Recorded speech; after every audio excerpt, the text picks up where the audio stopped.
రాశిలోనే రవి బుధుడు సంచారం చేయడం, రెండవ స్థానంలో శుక్ర భగవానుడు సంచారం చేయడం, పంచమ స్థానంలో శని భగవానుడు ఉండడం, ఆరవ స్థానంలో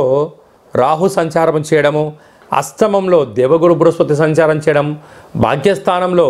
కుజ భగవానుడు ఉండడం, వ్యయంలో కేతు సంచార స్థితి ఉన్నప్పుడు ఈ యొక్క ధనత్రయోదశి పర్వకాలం వచ్చినటువంటి పరిస్థితుల్లో కొత్తగా వచ్చినటువంటి ఒత్తులతో అంటే పత్తి చేత